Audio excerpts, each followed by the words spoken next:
Hello everyone, this is Chris, the Batman Statue Collector, and I would like to officially welcome you to episode 6. I can't believe we're already to 6, but we are here, and I would like to introduce you to everybody that's in the room.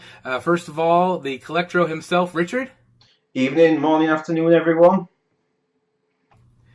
And then, of course, we have the Rogue One himself, Mr. Rick. Hey, what's up? And last but certainly not least this week, we have the amazing Ian from the ID Collector series. What's up, everybody? Episode 6, here we come. Where's Johnny? I know, unfortunately, Johnny cannot be here. He's got a family event today, so he will be missed, of course. I don't know who we're going to make fun of this week with him being gone, but I'm sure we'll figure out something. I guess it's probably going to be Ian, maybe. I don't know, but maybe even me. Who knows? But I do want to make an announcement right off the bat. I've got some exciting news from, a giant chunk of the Collectorverse right now. There's going to be representatives from myself, Ian, and also Richard and Rick. We're all going to these conventions, and we're going to be, we all got press passes for these events. They're all going to be at the very end of October. The first one, the one that I am going to, and also Rick, we're going to Wizard World OKC. Really excited for that event. I've never been to a Wizard World event, and I know Rick's very excited as well, and we're going to meet up for the first time, so I can't wait to meet you, Rick. That'll be really cool. Richard, over in the UK, he's going to be going to the MCM Comic-Con at the Excel Center, and that's going to be really exciting. Richard, have you ever been to that event before? I've not been to the Comic-Con, but I've been to the Excel Centre. I haven't been to the actual Comic-Con, so I'm looking forward to that. And we are going to the MCM Birmingham as well, because Johnny can't make the London one, so we're going to do Birmingham as well. I think that's press pass applications opened up from the 13th, and that's next month. So we're pretty much going to be going to that one as well. But I'm looking forward to it. I'm looking forward to meeting everyone. If you see the Collectiverse logo anywhere, just come up and say hello and get some pictures and do a bit of talking. So looking forward to it. That's awesome. Last but certainly not least, we have Ian. He's going to be at the Stan Lee Comic-Con at the LA Convention Center. I personally am very jealous of that one. I would love to meet Stan Lee. So Ian, I'm so excited for you that you get to go to that event. Again, we're going to be covering it with, we have press passes, and so we're going to be representing Collectorverse for sure at that event. And so stay tuned to the website and to the channels, because there's going to be all kinds of amazing things coming your way in the next couple months. Actually, we have all kinds of amazing surprises that are coming your way. So stay tuned for that. Let's go ahead and move into topic 1 for this week. This week was a big convention week itself with the New York Comic-Con and also the Shanghai Comic-Con, which took place this weekend, and it was 2 events at the same time. And I just want to know your comments. What did you guys like? What were your highlights? Let's start with Ian. My highlight of the New York City Comic-Con had to be Pop Culture Shock. They were unbelievable. I could not believe that Saget was crazy cool. And also, too, the price of Saget is even cooler. It's only $999, and it comes with 2 pieces on the side of the statue. It comes with 2 ancient Chinese lions. Looks really cool. The base is pretty plain, but it's not plain. It's very well sculpted. It's very artistic. It's not a big flamboyant type of base, but it's just simple, but yet it's perfect. I love it. I cannot wait, because I'm pre-ordering that on October 16th is when it becomes available for pre-order. So if you guys are into Pop Culture Shock, or even if you're not, definitely check this statue out, because this could be a game changer. I'm telling you right now. I don't even collect Street Fighter or video game statues, but that statue is definitely changing my mind. So I'm God damn, my pocketbook is getting smaller and smaller, but that statue is legit. I love that thing. Like, I can't even settle down. That's how much I like it. My wife said if you buy that, she's gonna kill me. I caught myself. She's gonna kill me. But I think it's worth dying for, to be honest with you. Another statue. To be fair, Ian. Yes. Any excuse for her to kill you, and she's going to jump on it. So okay. she likes to kill me and then revive me when she needs money. So.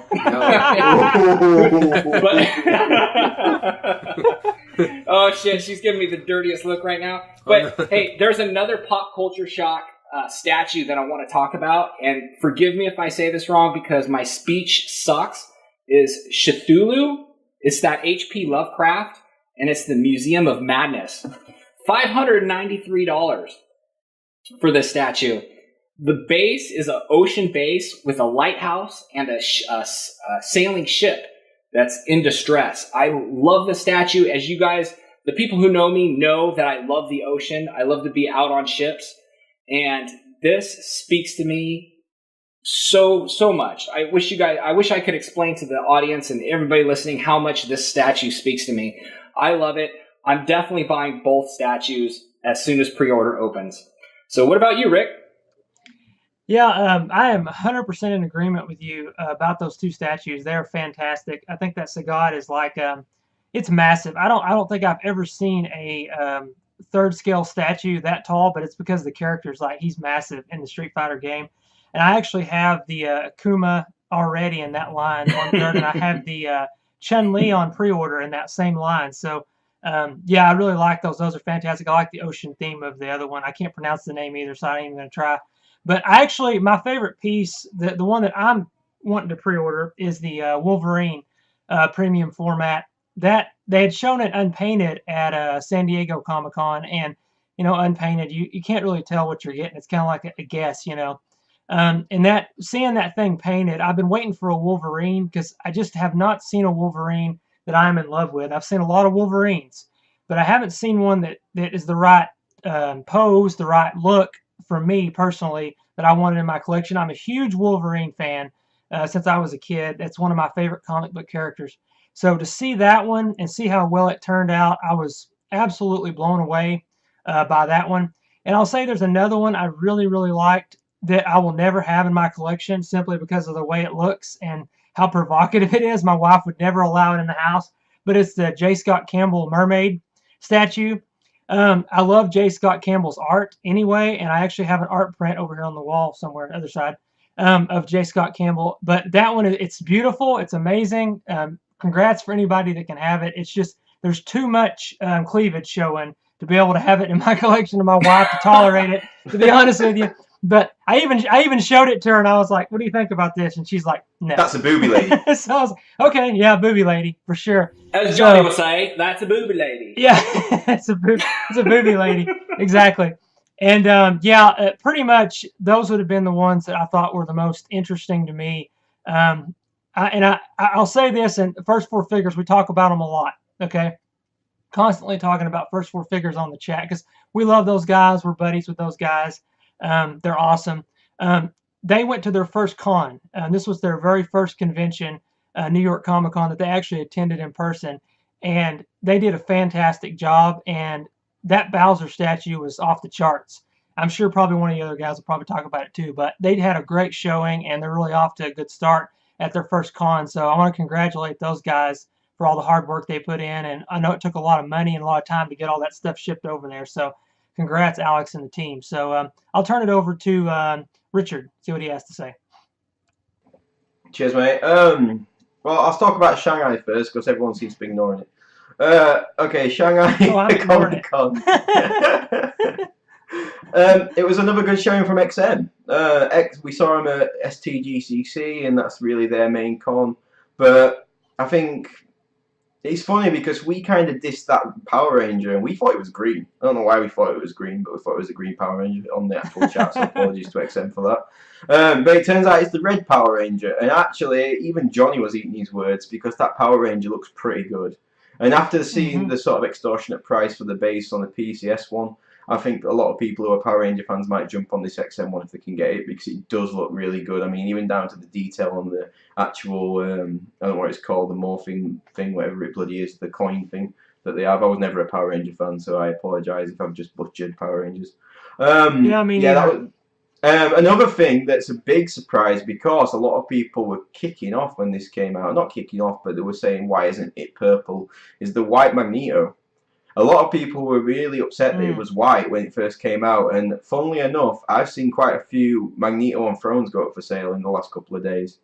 So I wonder Me if too. I think a lot of people are turning over to this white Magneto. It does. Honestly, I was on the fence, but it does look so good. The actual floating looks really well done. The paint looks really well done. The shadows on the cape looks really well done. And Can I, I'm not really too can I fussed that it's respond to white. that? Can I respond to Yeah, that mate. XM Magneto thing real quick? Just one thing I wanted to say. I think it looks awesome, but I still, if I had that Magneto on Throne in my collection, I wouldn't sell it. I would keep that one. I just like it better personally, just on a personal preference. I like the Throne piece much better, but it is a cool Magneto though. Yeah, I agree. I would keep the throne because Magneto to me Yeah. is sort of purple and everything. I would keep it, but I still think they've done an amazing job with what they got. I mean, they couldn't do another Magneto with his original costume this soon, so they've had to do a white Magneto to get one out. So, so I think they've done an amazing job with that.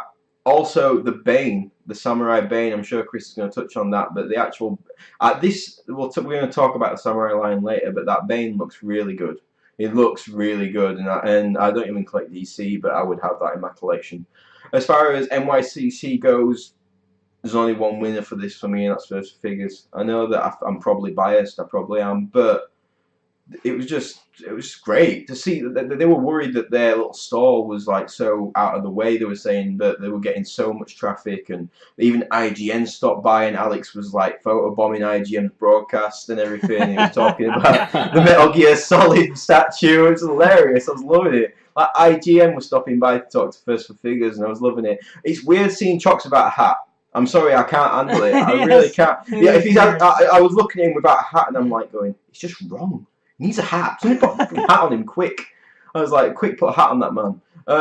But yeah, the one that I loved was the Bowser, like you touched on. That fire, I mean, I would love it if I could get my hands on one of them Bowsers. I would absolutely love it. I would love it too. It's never going to happen. Just saying. We're never Just going saying. to get us hands on a Bowser, so we'll just have to keep dreaming. Yeah, it looks amazing. It does. And I saw a little behind, sort of an interview today someone did with Alex, and he was talking about the base, and he was asking why there wasn't LEDs in the base, and he was telling them because basically the material it'd have to be for it to be flush, and the LEDs, it would cost so much more, and that price would then get put onto the customer. So it's nice that they do think about that stuff and like, okay, we could do this, because we've talked a lot about the whole sort of changes and stuff, but you know what? They do weigh it up, and I've seen a bit of a light this last 2 days that they do actually weigh it up, and they're very smart guys. So from now on, I'm going to trust them with whatever they do, to be honest. As far as Sideshow, like Rick said, the Wolverine, I was so underwhelmed by that entire line at San Diego Comic Con. It was like, Magneto looks crap, Wolverine, not. I thought his leg looked a bit weird. I was like, yeah, another Sentinel base. I was dreaming it wasn't a Sentinel base. But it looks really good. I mean, again, digital sculpting with the textures on the suit and everything. It looks amazing. And I think Star Wars had a good turnout as well. They had quite a lot of the PFs there, and I'm still not sold on a lot of them, but it was really good. I mean, Chris, what do you think? Yeah, I have the same problem. Yeah, I'm just not sold on them. I like them, but not enough to pull the Yeah, that's trigger. the way I am.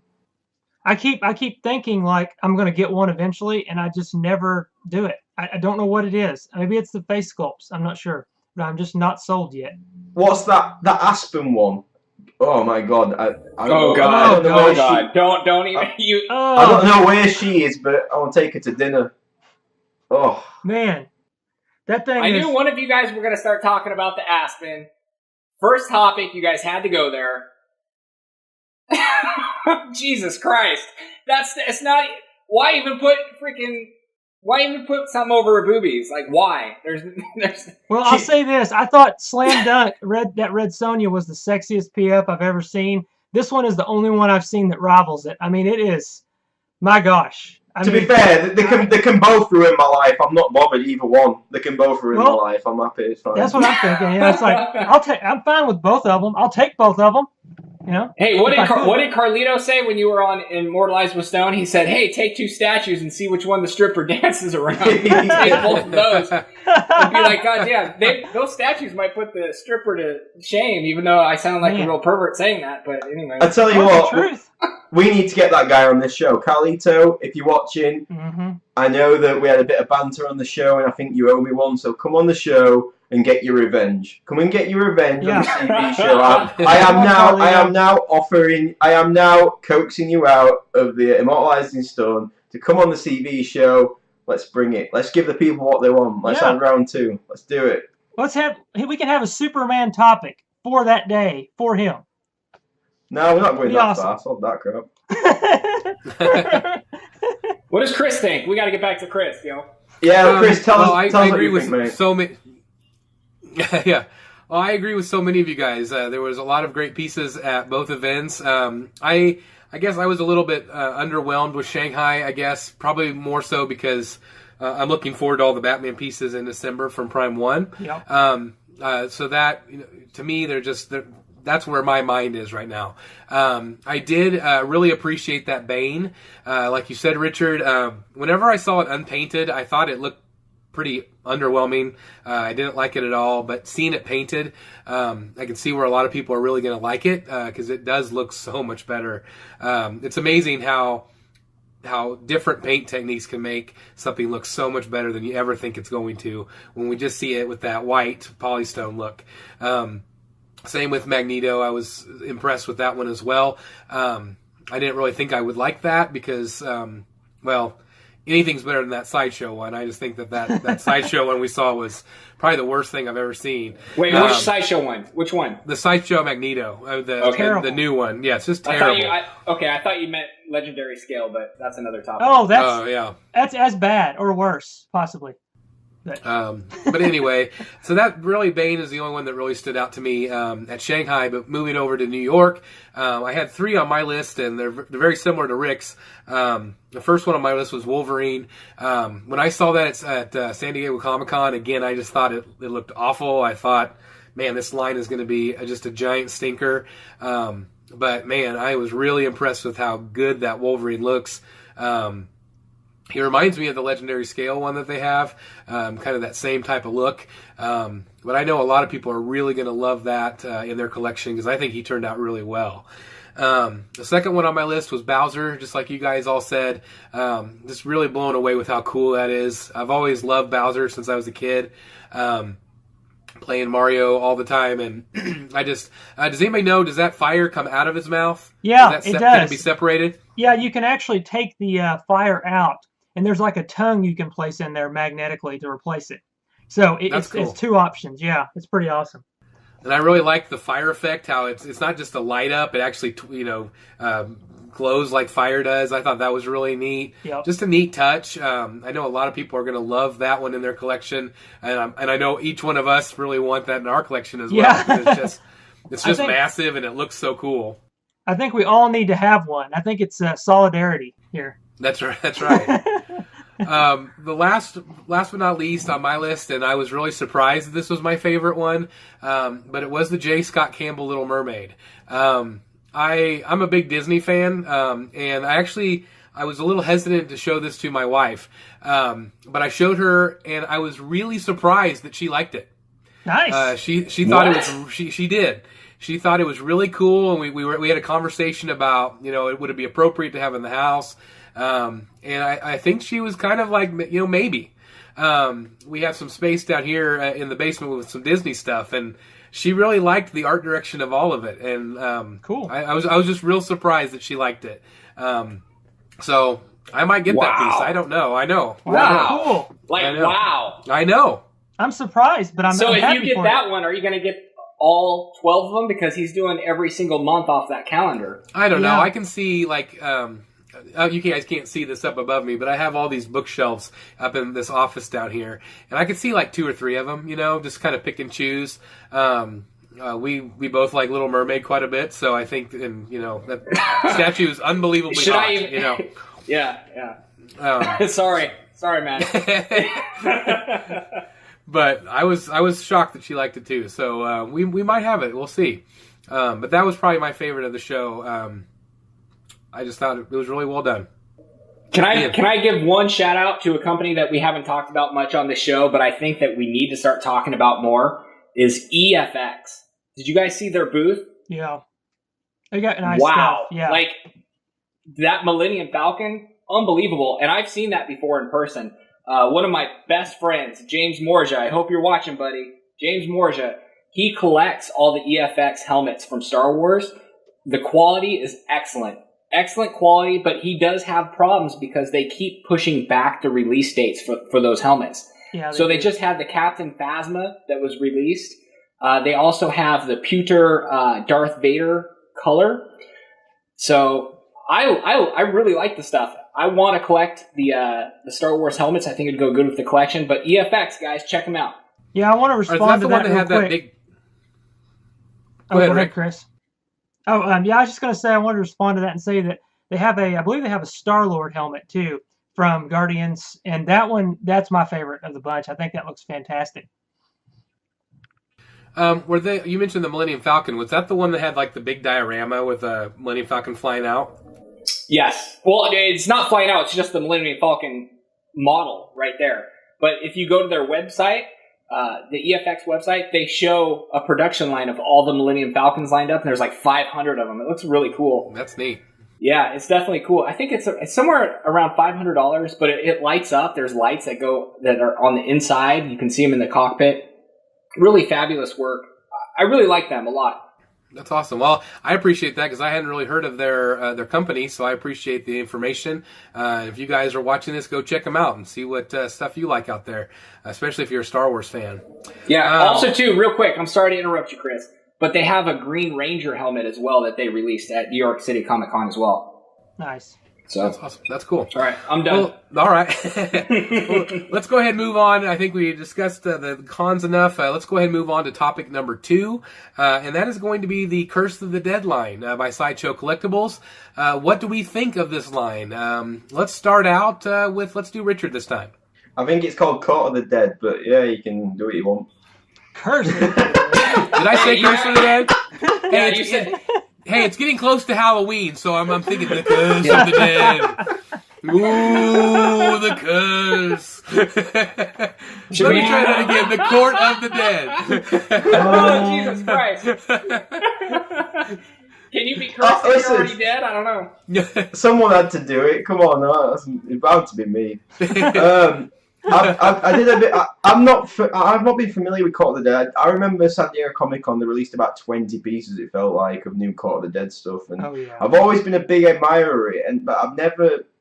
I have to have a connection with the actual line that I'm buying. Somewhat. I have to actually feel a connection with it personally, and I just don't. And I think that's the problem with a lot of collectors in Court of the Dead. Because do you know what? Those pieces are so good that if it was a Marvel franchise or if it was a DC or a Star Wars or something like that, they would probably sell like hotcakes because they're just so good. I mean, I did a bit of research on what the Court of the Dead is, and then apparently it's basically 3 factions. It's split up into, you've got flesh, bone, spirit, and basically the entire thing was created by Death. And Death was created by Heaven and Hell. He was the last thing that was done, and he basically sort of has a power of like the Urethra or something. And he basically then uses that to create his entire kingdom and all the people in it. And you've got Malavestros, who's like the jester. Most of the people in the actual Court of the Dead line are in these 3 factions. So you've got flesh, spirit, and bone. There's 3 people that are not, and that's Death himself, Shard, and Malavestros. The rest of them are kind of split up into these 3 factions. I know that they had a game Kickstarter that they were doing last year. They were going to do a Court of the Dead video game, and it actually didn't get that much attention, and people didn't back it as much as they wanted, so they pulled the plug in October last year. So that maybe is an indication of that people like the Court of the Dead, but there's just not enough people that feel that affiliation with it and that affection for it to actually to want it that bad. And also there's a book that came out that was done, and that's all about all the Court of the Dead. You can get that $35 still on Sideshow. I think the statue wise, I think there's only 2 that have really stuck out to me that I'm really like, wow, these are amazing. I've already spoke about it. The Malavestros, I hope I'm pronouncing that right. The mix of the blues and the reds and I think it's the greens and in the whole statue, and the fact it's hand sculpted as well. I remember seeing like a documentary behind the scenes about hand sculpting it. It looks insane, and I think that's probably the best piece they've released. I think there's got some clear resin involved in it. And the other one is the Xiall, I think I'm playing the Xiall bust. It's like a legendary scale bust. It's basically the bone one, and that character is basically Death's right hand man, and he's like I think it's a he or a she. She's like it's one of them anyway. We know it's one of them at least. And basically they're sure? yeah. That's just a goat or something. They're the Death's right hand man, and basically they're in charge of the bone faction of the Court of the Dead. And the actual texturing and the paintwork on that bust, it's a half scale. It looks like actual bone. It looks like actual bone. And I think if I had a bit more cash coming in and I didn't have to be selective about the lines that I choose and stuff, I would invest in this line. I think this line's been good. I mean, do you know what? I've not seen a false note in this line. And that's very rare, and I know that I don't collect them, but as far as reviews, I've not seen people kicking off about one statue, because we see a lot of stuff about, this QC issue on this and this on that, but I've not seen anything Court of the Dead, unless that's because not as many people collect them. But I think it's a great line. I think that just people are not as affectionate to it as what other lines are, and I think that's going to be a big issue for Sideshow, but I know they've got a lot of stock in this, they've got a lot of passion in this, there's a lot of people behind it. There's an entire team that just deal with Court of the Dead. What was that one that was San Diego Comic Con, and it was the big one? It was huge. It was like this big man, like ogre thing. I can't remember what it was called, but Exium.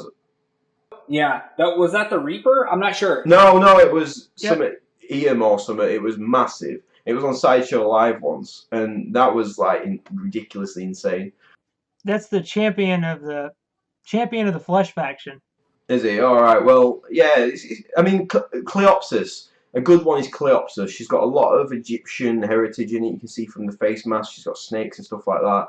And if you want to see a good review of Cleopsis, go to Gina B Collecting, because her review is insane of that actual statue. And I think the best bit about that statue is the mixed media. There's so many layers to that clothing. There's so many details on the different bits of strands and stuff. So go check out her channel, because she's got a really good one on that. If you want to know more, she goes into the character and everything. I mean, Rick, what do you think to this line? Because you like Court of the Dead. I know you do. So I do. I really like Court of the Dead.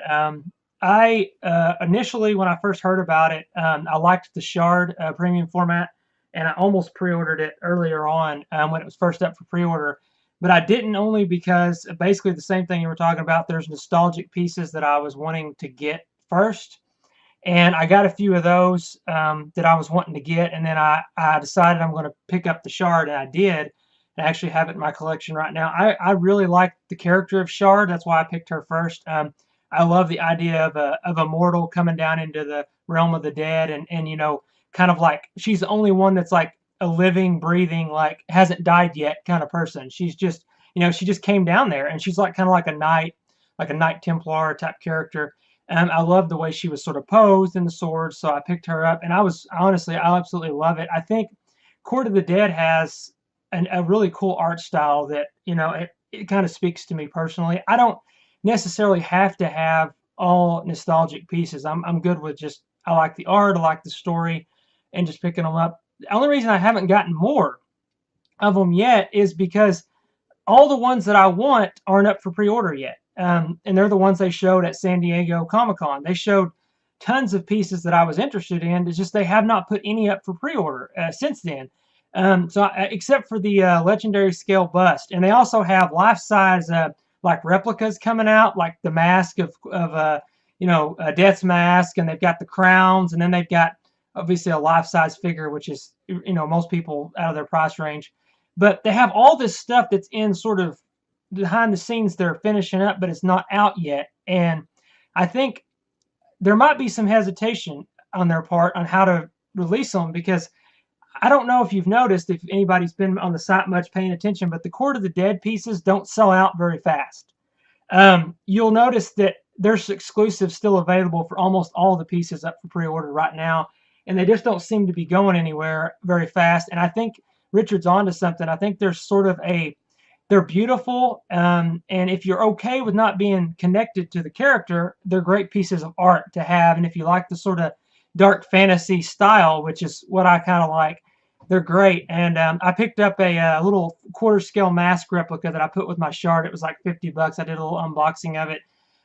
But there's another Shard coming out, which is like another Shard. Rick, can you just tell me there's another shard coming out right now? It's there is actually. Hold on, I got another shard coming out. There's actually 2 shards. 2 shards. Excuse me, I just sharded my pants. Sorry, guys. Well, I actually did shard my pants looking at shard, but that's a whole nother thing. But I actually am holding out. I really want to get the other shard. I know people would be like, I can't say that now without getting a laugh, can I? It's ridiculous. I want to get the other one because I like the character, and I want to get like her earlier form where she's a knight, because I love knights, and I like the story of her starting out as a mortal and going down. And so I'd like to have both parts of the story for that. And I also like the piece they had. It's called, his name's Relic Ravlatch. He's like basically an undead knight, sort of. He's like a zombie-ish skeleton kind of knight, and I thought he looked pretty cool when they showed him at Comic-Con. I just don't understand why, if they have so many pieces in reserve, and they have, I mean, dozens of stuff sitting there, where are they at? You know, we're sitting here, it's like, where's the pre-order? I mean, it seems like they're dragging their feet a little bit, and I'm a little bit concerned about the future of the line, to be honest with you. I'm kind of like Richard. I feel like there's something to be concerned about when it doesn't seem like they're getting quite the attention, or they're not releasing the pieces as fast as they have them. I'm wondering what's going on with that, but I could just be reading into it too much. But I don't know, maybe it's just... By the way, that statue's called Odium. And he was crafted by the queen of the underworld herself, and he is the sort of the top dog in the Flesh faction. Did anyone else see the 9-foot tall death that they had at San Diego Comic Con? Remember that? There was a 9-foot tall death, and I'm like, my living room isn't 9 foot tall. How the hell would you fit that in your house? You have to have literally a mansion to fit that in. But how much did that piece cost to make? Are they expecting to sell many of those? With these life-size pieces, I always wonder, do they actually sell them all, what they're making, or do they just make 25 or something? Because I do think they said that big one on display was just on display for them. Like, I think it's just for their shop. I don't think it's actually for sale. Oh, thank God for that, because whoever's got a 9-foot ceiling, I'm not jealous at all. So, yeah. Ian, what do you think, mate? Okay, you guys ready for this? Nope. Well, I'm not gonna. Please don't shard when I say this. In my opinion, the Court of the Dead line is the best statue line out there. Bottom line. I mean, the artistic creativity and the artistic demonstration that is shown on these statues, it's the best statue line out there, hands down. No doubt about it, in my opinion. I'll not argue with you. I know that. No, I won't either. No. Okay, so the creative director for the Court of the Dead, and please forgive me if I butcher your name, Tom Gilliland, and he works for he's the creative director at Sideshow Collectibles. I actually met him a few years ago. I know he won't remember me, but I do remember meeting him, and the guy was really cool. You know, I went up to him, shook his hand, said, "Hey, man, appreciate your artwork." And he was like, "Hey, thanks, buy a statue." And I was like, "I can't afford it right now."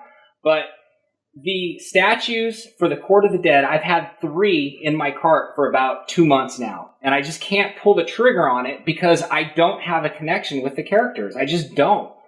I don't know the story. I've tried very hard to understand the story. In fact, I think Rick, I reached out to you a couple times. I was like, "Hey, man, what's up with this story? Because these statues are unbelievable." Yep. And didn't you told me a couple months back, remember? You said, "Hey, start reading this book." Yep. I have that book right now, and I've read it. It's good. Yeah, it's good. I never read the book, unfortunately, but I wish I did. I just don't have the time to read another story, and I don't have the money to collect another line.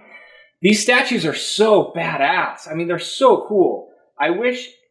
The only reason I haven't bought one is because I'm worried if I buy one, I'm going to buy them all. You know what I mean? Yeah. No, these Court of the Dead statues, they're either all or absolutely nothing. So right now, I'm choosing absolutely nothing because my pocketbook, you know, I'm into so many things right now.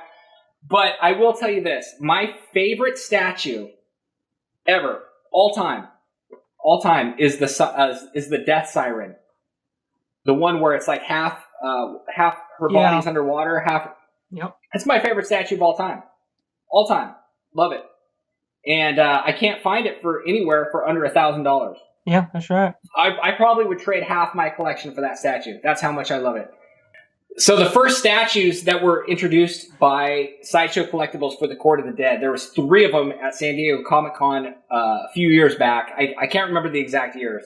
But you had the Reaper General, the Queen of the Dead, and the Red Death. Those were the first Court of the Dead statues that were introduced. And then shortly after that, I believe it was within 6 months, there was a few more at Monster Palooza. There was the Sheev, the Arbiter of Bone, I can't say this name, but Galar Verbe, Death Sirens, and the Templar of the Bone. Unbelievable statues, but the problem is nobody knows the story. Like you guys said earlier, the video game didn't have a lot of success. If they could get the story out and people could connect with the story, I think that they'd do a lot better. But as far as statue production, these are the best statue lines out there, hands down. Cool. Chris, what do you think, mate? Are you all right? Yeah, I'm getting there. So what I feel, and you guys have all said the same thing, is like the artistic ideas of all these statues are amazing. The line itself looks amazing. If you follow anything with Sideshow and you've seen their shop and you've seen their artists, you've seen their workspaces, they all like this dark, twisted type of source material. And so I'm not surprised that they made the Court of the Dead. They also love, even on their Marvel and DC lines, they like to do their own versions of these characters. So they like that artistic value. And I thought it took a lot of balls for Sideshow to come out with their own line. Because, they basically started from scratch. They started without, any, like you said, no background. No one knew these characters. And I think that it has picked up some steam, but I don't think it's caught on like they were hoping. Just like Rick said, there's a lot of these that are still in the carts, or still that are not sold yet, that are still available. And so I think that creates a situation for Sideshow to say, what should we do from here on out? Did you guys see very much coverage? I know they had a whole display at New York Comic Con. Did you guys see much at all from them? I didn't see any of Court of the Dead. No. They had a few pieces there, but it wasn't. I mean, it's almost like they just disappeared for this one. It's crazy. Well, it's almost like San Diego Comic-Con is their big display of Court of the Dead. Partially, yeah, I think so. I just thought it was weird, like all of the little Sideshow lives that they did, I didn't see really them talk about Court of the Dead or even mention it or show anything about it. So I thought that was telling to me a little bit, because I thought that's usually something that they're very aware of. They want to make sure everybody sees those pieces. And so, I don't know, maybe they're going to wind it down a little bit. I don't know. I think they do have a smaller display at New York Comic Con. I don't think it's quite as big as San Diego, so maybe it's just a square footage problem. Maybe they've just got that many new pieces that they need to show off a bit more. I'm sure there's a meeting goes on that says, right, we need to show off the new Wolverine, we need to show off the Star Wars pieces because we've got to sell these are coming up. So it could just be that they didn't have enough room to show everything. It could just be us just reading into it. So Cleopsis statue is crazy good. That one, I want to buy that one so bad. Well, I'll say this: I've got one Court of the Dead statue and one smaller piece. It's one of my favorite pieces in my collection. Like if someone told me that, pick out a handful that you would never, I won't sell it. When you see them in person, they look good, obviously, but the quality. I believe this. I believed it from the very beginning.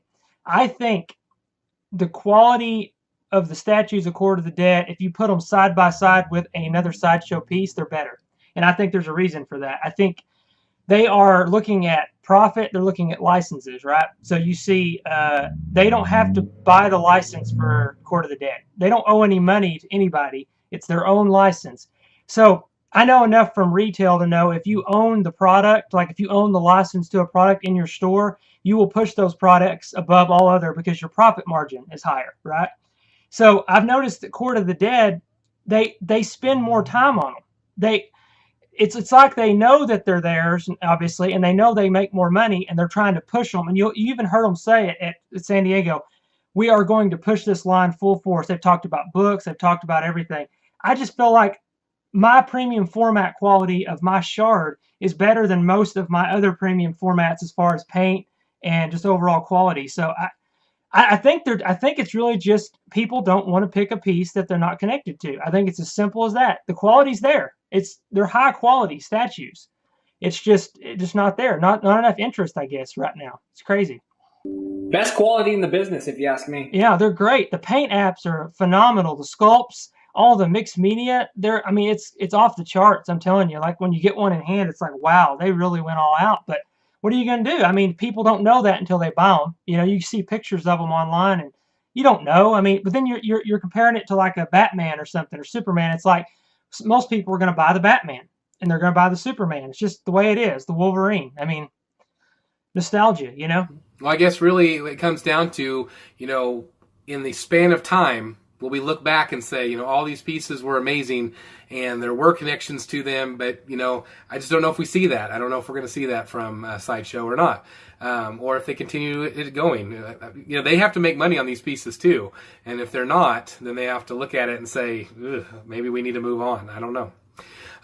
Anybody else want to say anything else about that line? No, I think it's been pretty thorough. I mean, this was a topic that was put forward by somebody on YouTube, so appreciate their input. And if you've got any topics you'd like us to discuss, either leave us a comment on YouTube, leave us a comment on Facebook, or just send us an email to info@collectiverse.com. And we're always open to discussing new stuff, and we love everybody's input, so that'd be great. All right. Well, let's move on to topic number 3 then, and that is going to be Prime One announced this week that they now have a license for the Batman Ninja line, which goes right up against the XM Samurai line. And so we're going to talk a little bit about that today. I want to start on this because it was an interesting topic. There was some interesting things said at the Prime One group this week. A lot of people were saying, oh my God, another Batman line. And Kelvin Loke, who is a representative, he's with Shock Toys, he basically said that, you know, the main thing about this is there are a lot of Batman because Batman sells. But because they do so many Batman lines, that enables them to do some of the riskier pieces, some of the other lines that are not as familiar, like a Court of the Dead type line, you know, where they're just not as well known. And so I thought that was very interesting. But it does open up a new can of worms because you know, Sideshow is doing their Nightmare line. Prime One is now doing the Ninja line and the XM Samurai line. So we have all of these lines that are similar in terms of they're not the normal everyday Batman storyline. So I thought that was really interesting. What is your take on it, Richard? Well, there's been a bit of a kickback because people are like, well, we've got an XM Samurai line. It's not right Prime One are doing this. It's not Prime One's fault. This is actually, if you don't know, a Warner Brothers anime that they're doing. It's an anime called Batman Ninja, and it is an actual thing that's happening. Prime One got the license for it. What are they not meant to do? They're not meant to do this line or what? So, I mean, the Samurai XM line has been 2 for 4 out of me because I love the Poison Ivy, I love the Bane. I'm not keen on the Batman, and I'm not keen on the Joker so far. So I've yet to really seen the Joker properly. But I think Chris is going to absolutely hate me for this. Chris, put your hands in your ears. There's too much Batman. Sorry, there's too much Batman. There's too much Batman. I'm sorry, yeah. So there's too much Batman. We talked about this last week. We carried to favoritism. There was 33 Batmans currently on Sideshow's website. He does get hammered quite a bit. And do you know what? It might end up being too much Batman for everybody. There's 3 Batman lines that are different. I don't know why I put 4 up there. I can't even count. Yeah, there's 3 Batman lines that are different. And out of the 3 so far, I haven't seen the Ninja line. I've seen the picture from Prime One. I like the Nightmare just because it's got that much more creativity thrown into it. I don't think XM's problem is, and it always will be unless they get it, is they don't have a license for 1/4 in Europe and the US. So if you're saying who's going to win between XM and Prime One, I'm going to say Prime One because do you know what? They have the license. They have a license for the US and Europe, and as much as Asia is a big market, there's a lot of people in Europe and US that actually buy statues. So I think Prime One have the edge if you're looking at a versus sort of thing. And I did forget to mention. Sorry to interrupt. I did forget to mention that this line will be 1/4 scale, not the 1/3 like a lot of their scales are. So it is directly competing with XM. That's good to see, because I think Prime 1 I know they've cornered the 1/3 scale, but if there's only so many 1/3 scales you can collect, so they have to start doing smaller scales. They have to go down to the 1/4, and I know that they're doing a 1/4. Is it a Bane 1/4 or is it a 1/3 Bane? I think Bane's 1/3 until they're doing from the Dark Knight Rises. I think he's 1/3. Yeah, they're 1/3. Yeah, but they need to start doing smaller scales, because people are going to run out of space, or they're going to start trading old pieces. I mean, the funny thing is, and I looked on eBay just to make sure, since this notification went up, there's been a lot more XM Samurai Batmans go up for sale. Huh. So I don't know. Wait, since Prime 1? Since the Prime 1 announcement? Since the Prime 1 announcement, there's been a lot more XM Batmans go up, the Samurai line. And I wasn't blown away by the Samurai line from XM. I wasn't. I don't know. Batman just didn't do anything for me. I love the Poison Ivy. I love the Bane, like we spoke about earlier. But I think they're 2 for 4 for me. I'm not too keen on them. Prime 1 shouldn't get any flack for this. They shouldn't, and they should just shun, because you know what? They just picked up a license. They don't. It's not their fault that XM have got something similar, and XM need to either start getting more international licenses. These licenses are not free, and XM need to put their hand in the pocket like Prime 1 do, like Sideshow do, because money talks when in the license game. So I mean, Rick, what do you think about all this? Because I know you basically collect anything as long as it's got a bit of resin on it. So what do you think? Yeah, if it has some resin and it has 2 legs, I'm good. I mean, I'm not picky. No, I'll say this. No, that's what she said. That's what she said. Yeah. Rick, is that your eHarmony profile message? Yeah. A little bit of resin and 2 legs. And I'm not picky. I'm not picky. No, it's a fair point. I mean, I think of all of us, I'm probably the one who has the most variety in my collection. I don't think, and that's not a bragging. That's just, I think that's actually maybe it could be a detriment at times. But I do like how my collection at times. is. What do you mean at times? at all times, yeah, at all times. Well, I don't collect. Go ahead. Oh, I'm sorry. I'm so sorry to interrupt you, but do you remember Natural Born Killers when Woody Harrelson is like, I need a little variety? That's what you just reminded me of. I can get on board with Woody Harrelson. That's cool. I'm okay with that. No problem.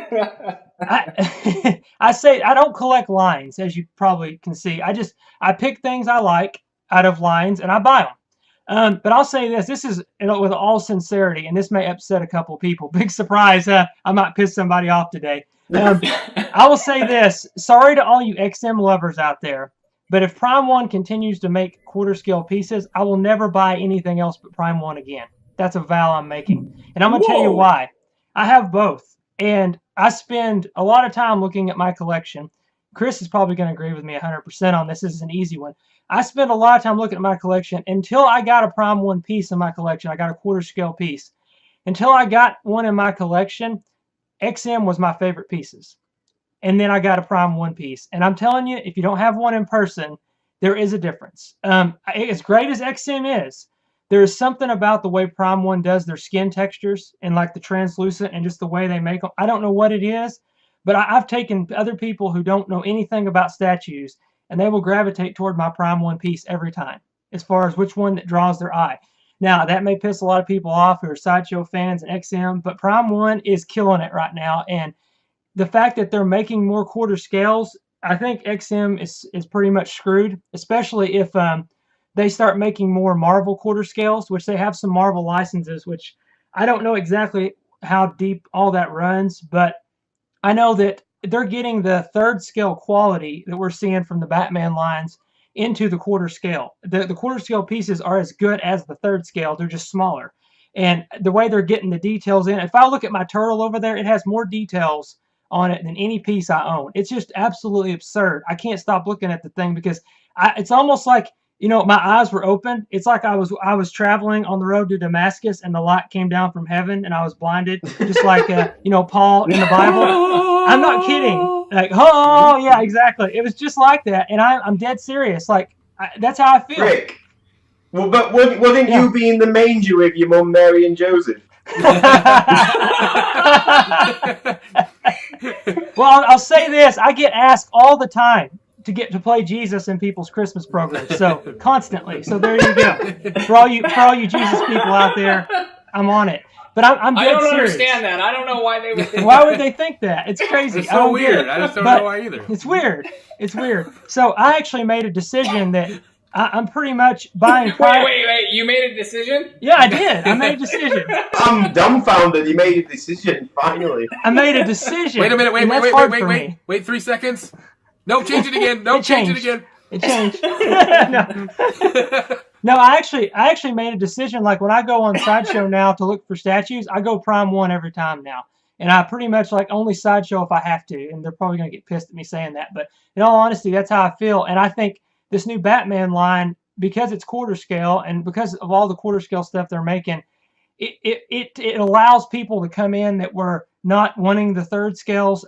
Chris has a wonderful collection. The way he's got his display, I think it's one of the best displays I've ever seen, to be honest with you. And he can do that, but Chris is fortunate to have that space. A lot of people don't have that 1/3 scale space. So the fact that they're getting into this fourth scale stuff, it is a direct competition with XM.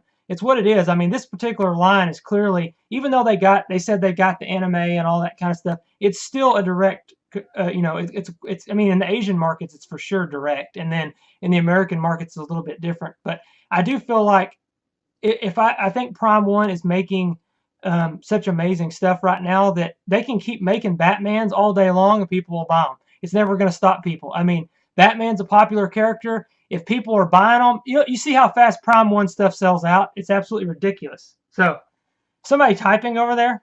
It sounds like they are. Anyway, no, I was just going to say one more thing. If you'll look at the sales of all Prime 1 stuff, they put stuff up. I mean, it's like fast. I mean, they're selling faster than anybody else. So Prime 1 made a good decision, I think, with getting into this sort of market of more fourth scales. But that's pretty much all I have to say right now. So I'll tell you what I'm typing. I'll tell you what I'm typing. I sent Daniel Bell a message earlier from everybody at the Collectiverse congratulating him on his 2 ZBrush awards he won for the Magneto sculpt, and he just got back to me, so just saying thanks, really appreciate it. So I was just replying to him saying keep up the good work and basically good luck at Sideshow and everything. So yeah, so I was just talking to Daniel Bell actually when you were saying actually really cool. Yeah, that's awesome. That's awesome. That's very cool. That's really cool. Yeah, type away, brother. Right. Type away. I'll allow that since it was him, but that's it. That's almost the last time, but I'll. I think we've got Ian left. Have you gone? Yeah, it's Ian's turn. Prime 1 is one of the... Well, I don't want to say one of. I think Prime 1 is a top 3 company, and obviously... But, okay. God damn it. I love their statues. I have... Take 6. Yeah, I have so many Prime 1 statues that I can't even have... Right now I'm in a temporary home because of my job, and I'm waiting to move into my real house. This is just a fake house. It doesn't really exist. But when I move into my house, I'm going to unload my Prime 1 statues. I have so many of them. Not as much as Chris. I think I have 7 total. I love Prime 1. Absolutely love them. I am worried about it, though. And here's why. Too much Batman. You know, they have the Transformers, they have Batman. That's all I can think about right now. Can you guys name anything else other than Transformers and Batman? Ninja Turtles. Okay, Ninja Turtles. Okay, I don't collect Ninja Turtles. I do. I'm not a big Ninja Turtle guy, but I respect the people who collect Ninja Turtles. You see what I'm saying? All I can say to that, Ian, is screw you. Screw you. Screw all the turtle haters. Rick. Damn it. Rick, you know I love you. You know I love you. But here's the thing. All right. The Prime 1 statues, I'm a little worried that they're not changing up their bases enough.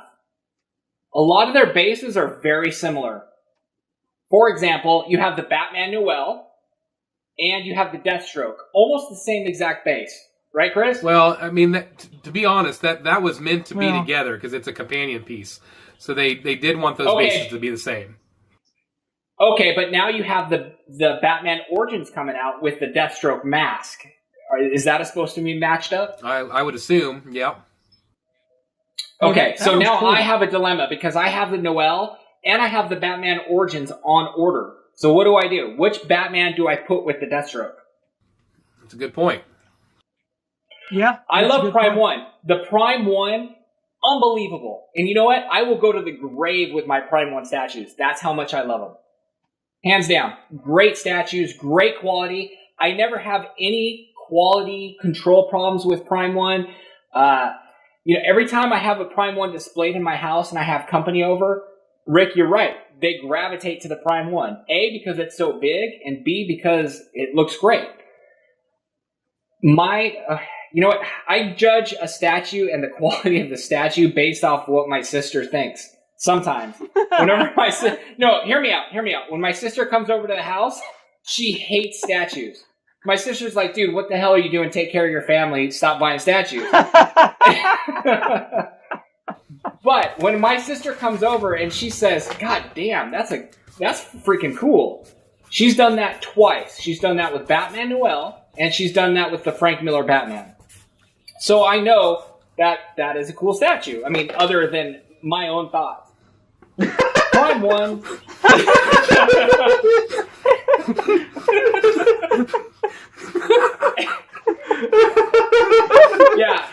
Yeah. All right. Anyways.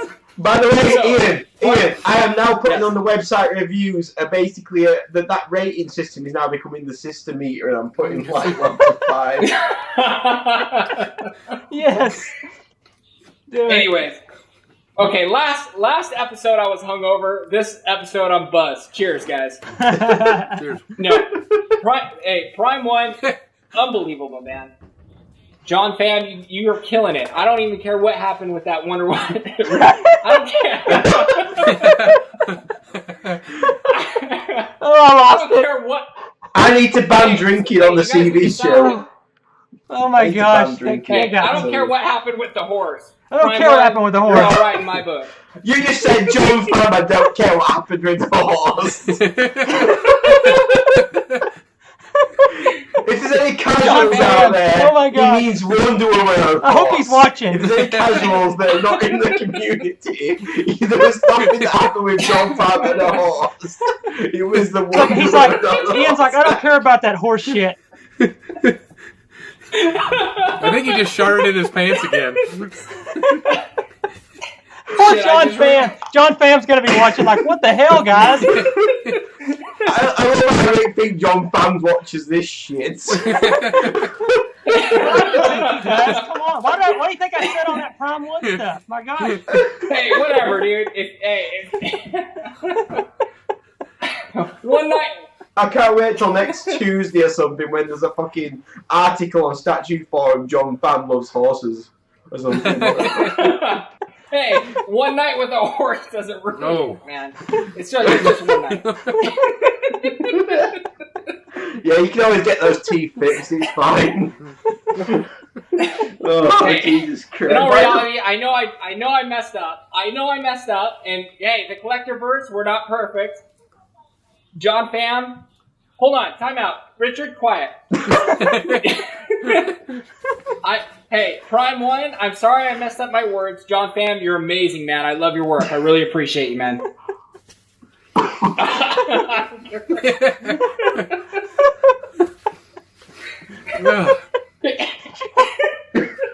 can't believe John Pham got called out for horse stuff. I mean, what the heck? I think we've mentioned that horse in every episode. Poor John Pham. Why is John Pham being targeted? I don't understand. What did he do? Nothing. Anyway. Oh my God. Why is it whenever we have literally just hit an hour and we turn into fucking chaos? Why is it we get to an hour every and it's time, like chaos? 1 hour. Every week. We're like freaking retards after an hour. It's crazy. And we still got one more topic. Anyway, let's move on to topic 4 before we all die. Topic number 4. I'm going to try to get us all back on track here. Man, that was funny. That was great. All right. I'm sorry, guys. Topic number 4, and now we have to be serious here. We're going to talk about our tips. We're starting out. Wait. We're...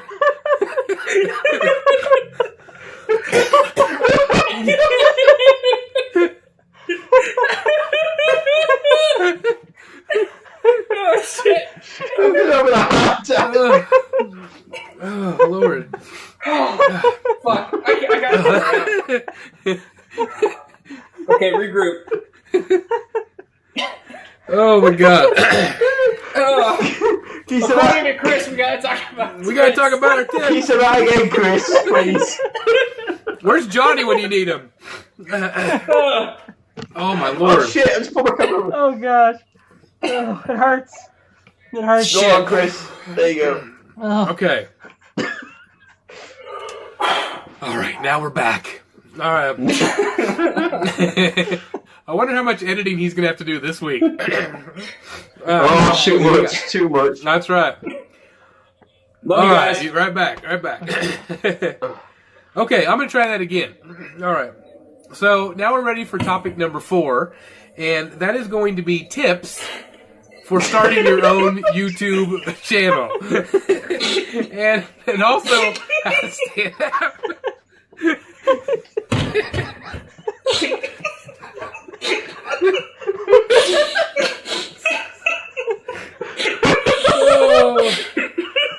I'm crying. Oh god. I can't breathe. I just threw up. Okay. I really don't know whether to keep this in the edit or to take it out. I'm really torn. Because it's fucking funny. Hey, it's got to be in the bloopers. Oh my god. If I make a bloopers episode, it's going to be 12 hours long. Oh yeah, for sure. Does anybody have a different word for tips that I could replace? Ideas? Yeah, there we go. Ideas. Yeah. Okay, I'm switching it. Okay, this is staying in the edit. It has to. Oh. Come on. Oh god. Anyway, game faces. Come on, we're professionals. All right. Oh shit. Whew. Oh. All right.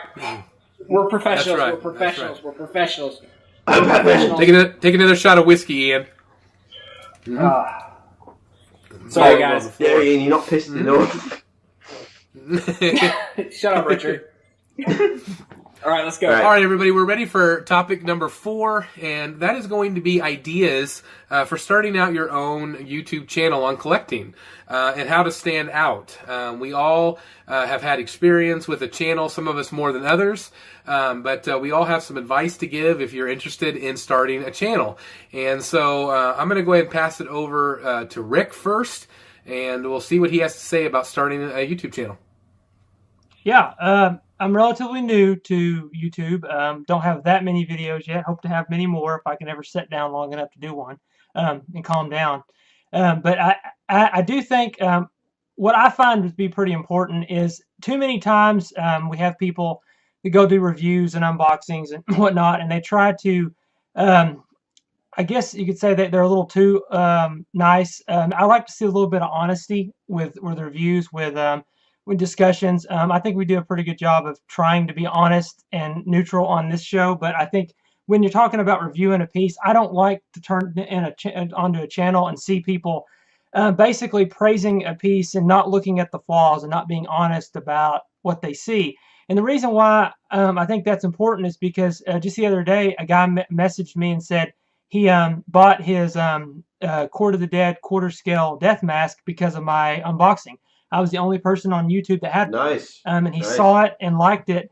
Yeah, and he went and bought it, and he was very happy with it.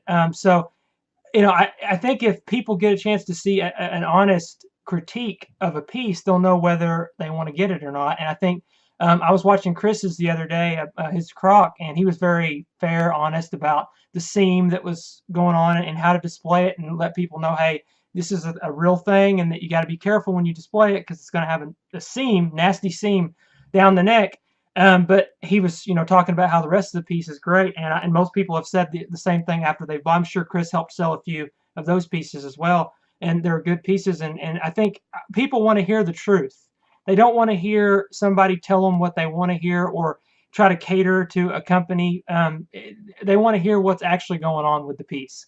Because people are like me, they watch a lot of these unboxings and reviews to see if they want a piece, if they want to buy it. It's not just for entertainment. Sometimes I do watch one just because I'm curious and I'm not interested in the piece, but for the most part, it's a possibility that I could eventually get that somewhere down the line. So I want to see, you know, what I'm getting into. So I find honesty to be important. I do my rants once in a while. I need to do more, but I do those because I want to tell people what I'm thinking and what I see from an honest perspective, so they have something to go by, maybe if they haven't heard it or something. But I'll pass it on to Ian and let him talk about that for a minute. Here's the thing about making YouTube videos. They're YouTube videos. You know, you're not making a multi-million-dollar motion picture. Just have fun with it. You know, I mean, try to make something that fits you. Some of my videos suck. Most of them suck. You know? But I'll tell you what. I was laughing at some. Sorry, I was like, yeah. Okay, sorry.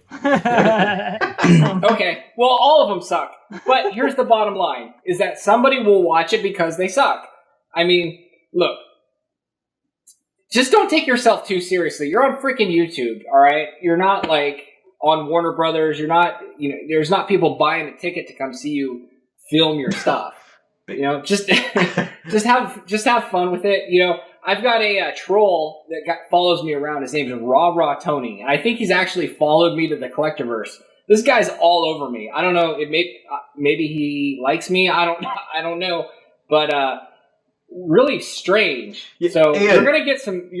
Yes. Sorry. Yeah. He commented on our last chat video, and he said, "Yeah, finally got some people I can understand, some Brits. By the way, I think only the Batman guy should talk. The rest of you can F off pretty much." And I'm like, well, that makes no sense. One, you said you like Brits, and then you said I want an American guy to do it all. So I was like, okay. I basically just put back a nice message saying, well, we're a collective and we look after each other. If you want to see Chris's videos, go to his thing. I hate being politically correct and having to do all that crap in this. I just want to tell everybody to take an F off up here, but it's like, no, I have to be pretty professional when it comes to this crap. So, but yeah, you seem to have brought him over to us. It's a bit like what's it called, Sinister, where you brought that chuffing demon over to the other side, and now we've got to frigging deal with it. I actually think I might know who it is. I think it's this guy at work.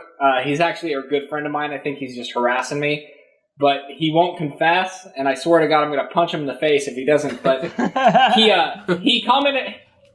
I thought you were going to say it's the wife, but yeah, fair enough. So don't get work. Oh, no. The wife, she'd come out and say it was her. That's the thing. But, so, I don't know. You just got to be yourself. Be whoever you are. You know, if you're serious, be serious. If you're funny, be funny. If you're not funny and you're trying to be funny like me, you know, maybe somebody might think you're funny. I don't know. What do you think, Chris? Actually, the Batman statue collector, Chris, is one of the best all-time YouTubers. So, Chris, what do you think? No pressure, I don't know Chris. about that, but I appreciate that. That was very nice. And I appreciate your sense of humor. That's why I like to watch your show. And so, you know, bottom line, you're never going to please everybody. You have to remember that right off the bat. You're going to make some people happy. You're going to tick some people off. And that's the bottom line. Because Rogue Rick said so. but really, you know, my goal whenever I first started my channel, I just put my collection video on YouTube. I really didn't have any plans to do anything further than that. But after people started commenting and they wanted to see more, I thought, well, why not?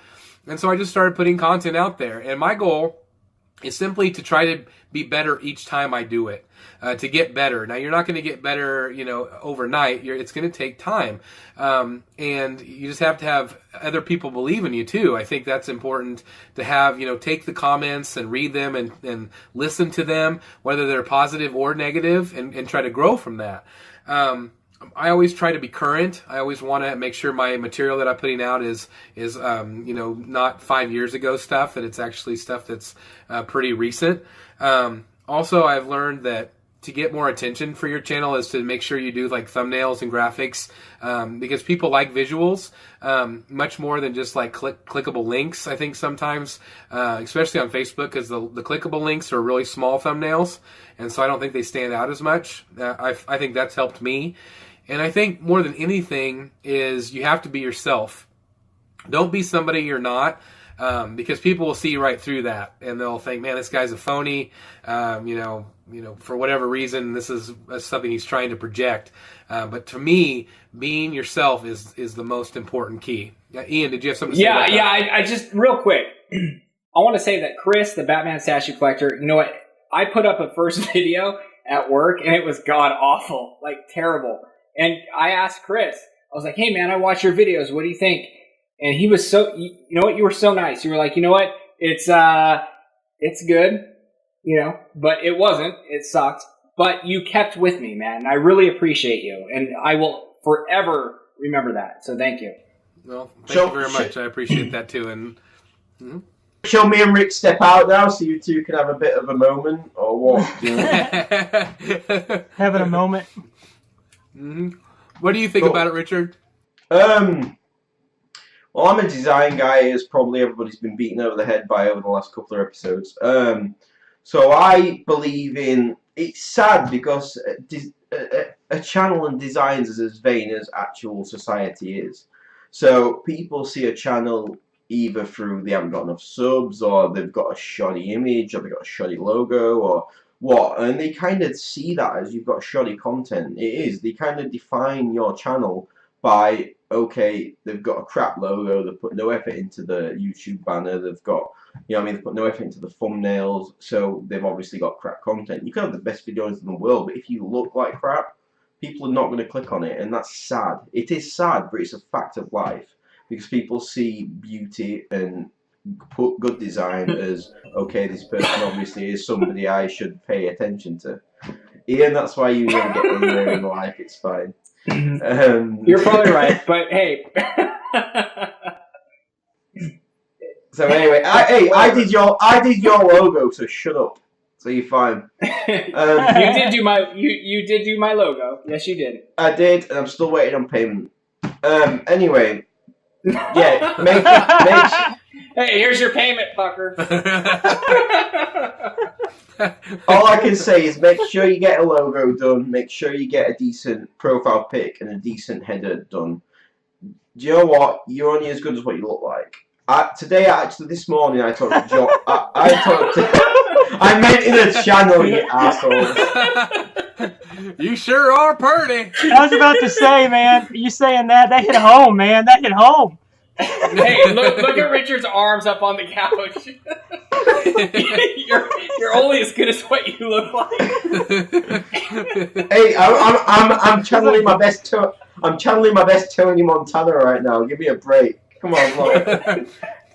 Hey, what's up with that shirt? That shirt looks great. I'm like, fly pelicans, fly pelicans. So anyway, anyway, where was I? Yeah, I was talking about image until the twat got interrupted. Anyway, yeah, talking about image. Listen, I talked to the odd statue couple this morning. That was called odd couple statue review. Yeah, anyway, and John from them, and he was asking me to do my logo, because I do logos for different channels and stuff. And if you want a logo, give me a message. Obviously, I'm busy, so I'll fit it in somewhere. But it's important. An image is important. It is. It's ridiculous that it should be, because it should all be about the content. But you have to actually get people to click on it first. Do you think if the Collectiverse website was like a standard theme and it was white background and it looked like a blog and it wasn't pretty, we would actually be getting press passes, or we'd actually be getting people going to it? No. I mean, the fact that we have got press passes this soon is a testament to how much an image gets you. Like, how much production value gets you. Because we shouldn't, and I'll admit it, we shouldn't be getting this many press passes this soon, and we have, purely because of production value, purely because of the image, purely because of the amount of work that's gone in, because that work portrays itself in the actual, the image that you're putting out. So spend a bit of time, get a logo done, get a header done. You don't have to be expensive. I know there's a lot of designers rip people off. There is. So listen, contact Collectiverse. I will sort you out. I obviously can't promise it'll be tomorrow, but I will sort you out. I will find the time. I always do for collectors. I'm pretty good with the collector community. I've done a lot of stuff for a lot of collectors. So if you need anything doing and you want to look good, you want to start a good channel, contact me. Anyway, enough from selling my services. I was just going to say, I'm thankful you got me that logo, because I was just going to take a picture of my ass and put it on there before you gave me one. So. Listen, we're all a family. Listen, we're all a family, and I actually did something with Rick this week. I was like, we've all been getting T-shirts and Collectibles T-shirts and stuff like that because we've got loads of cons coming up. And I got him a little present because he's had a bit of a down month. I mean, his beard's not going the way he wants it. It's a bit curly.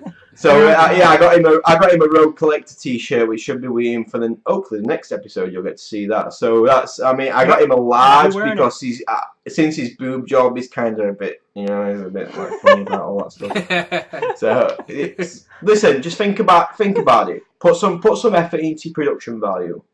Put some effort into the actual making it look good. I think that's all I can say really. I mean, we've all covered it. It's hard. It's a very diluted market at the minute. Something I do want to cover actually. Something that we've kind of tried to do and highlight. We know a lot of people in this community, and we've come into it at the 11th hour pretty much. And in order to get the recognition and to get noticed, we've had to find gaps. We've had to find gaps. I mean, look at, you got Brad Tyre, you got Statue Review, you got More As Stone, you got MCE, all doing reveal chats. So we said, okay, how can we do a chat and get noticed and not get lost in the whole thing? Okay, let's do a topic show. Let's do it. Let's talk about topics and let's just have a discussion and stuff like that. And it kind of complements everybody else then. You've kind of come in and you've gone, okay, we found a gap in that. Okay, so we've got lots of forums, we've got lots of YouTube channels, we've got lots of groups. So how can we get like an entity that people are going to notice? Let's do a website. Is there any websites out there apart from Sideshow and the big companies that actually do this sort of thing? No. Okay, another gap. Let's do a website. So you're finding places where you can actually settle and you can say, okay, well, we haven't got this, so let's try this. Try something new. Don't just copy what everybody else has done. Don't just do another forum. Don't just do another reveal chat.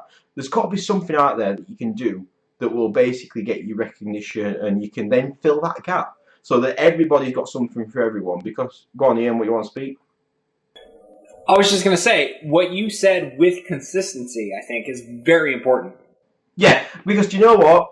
This chat, everyone thinks this chat is easy. It's not. We're working on now to get some software actually, so we can do this live and people can comment, and it'll take a lot of time off me. But we film this chat on a Sunday. Okay, we film it Sunday night. It's then edited all week. It's then, and not edited as in we're taking stuff out because we're ashamed of it, as in to get the production value we want, the quality, HD video, the interface, everything that we want in it. Because we could do this by Google Hangouts. It would be so much easier. It would be instant upload, but we wouldn't have the production value we do. So we do it so that we can get the proper quality we want. It's time. It takes me 2 days probably average to get the chat edited, get it read. It takes 8 hours to render. So you know what, you have to put a bit of effort in, a bit of work in. You have to be prepared to actually put the work in, because this is not an easy thing. And especially when you've got 5 babies to babysit as well. Do you know what I mean? It's like, it's ridiculous. You've got these idiots to babysit every 2 days. Ian's anyway. Like, yeah, when Ian's got his grand ideas like, oh yeah, let's get a 10-foot skyscraper billboard of this crap. And you're like, no, Ian, no, sorry mate, you got to calm down a bit. Well, you got to think big to win big. Yeah, well, you got my ego to deal with too. That's a whole nother, can of worms. And that damn beard. Yeah, that beard. Rick's beard has its own chat, to be fair. So, but yeah, listen. Be prepared. The Rick's beard segment on the show. Be prepared to put the work in. Be prepared to. This is not going to be easy. I mean, even do you think Rad Titan, like, Alex is out in New York at the minute, and he's filming over there. He's just been to Singapore. There's a lot of work that goes into a channel if you want to actually make it. So it's not going to be an easy thing. And there's also the family approval as well. My girlfriend is very sort of understanding. She has to be, because you know what? I have a full-time. Very sort of. I have a full-time job. I have a full-time job as a software developer, and then I have Collectibles on top of that, which I probably put about 50 hours a week into. So unless I'm watching the baby for a couple of hours on an evening, I am literally working non-stop. So you have to have a partner that's going to be understanding of that, because that's what it could take. Because this is not going to be an easy making money scheme. There's not many channels that you can say, okay, I can do this for a living. There's not. You're very lucky if you can say, okay, I can leave my proper job and I can do this for a living now. So you're going to need to have someone that's going to be understanding to the time it's going to take, because you're going to have to be literally on your laptop, on your computer, editing, getting it all sorted whenever you can. What are you laughing at? Good luck finding that. Hey, because I'm just thinking to myself, good luck finding that shit. You gotta find somebody who's understanding. Ian, we just lost like every female viewer ever that watched. Digging his hole. Hey, but bottom line is I wasn't supposed to have so much whiskey inside my cup. My wife took advantage of me because she's coming back from Target. I think that sounds white trash. I think that's a good jumping off point, Chris. I'm going to tell that right now. Go ahead, Chris. All right, guys. Well, that just about wraps up this episode. It's been a great episode. We've had some really great topics I absolutely love this week. And Richard, I'm going to send it back to you to kind of sign off. I didn't know if there was anything that you wanted to tell us what's coming up in the next couple weeks. Well, I don't know if anyone saw the top, but I'm going to reveal it now. This is the Golden Collector Awards top. This is the T-shirt. And this T-shirt has some significance to do with the actual awards as well. So, and I've been teasing it, and I've got another tease coming next week. And Ian's going to get a smack after this. So anyway, next week is the awards show. We've got probably a lot of surprises coming next week. So if you want to tune in for that, we're going to basically be revealing the awards promo. We're going to be revealing the awards sponsor. We actually have a sponsor. Can you believe that crap? We have a sponsor for these jackasses that have just laughed their way through an hour chat. We've got a sponsor. We've obviously got the awards. And we have giveaways. And we're not talking we're giving away hay. Or we're giving away a fucking lollipop. We have actual giveaways for doing pretty much nothing. So make sure you tune in next week, because we're going to have a lot to reveal. And we will have a special guest actually joining us. And he will be presenting. Or she. That didn't work, did it? No. Oh, he will be presenting. It's a he. It's a he. So he will be presenting next week. So make sure you tune in for next week, because you're not going to want to miss it. And trust me, you're not going to want to miss it. So that's all I've got to say. All right, guys. Like I said, thank you guys so much for watching. It's been awesome. And we'll see you guys next week. Have a good one, everybody. See you next week. See you next time. See ya. Peace. Bye-bye.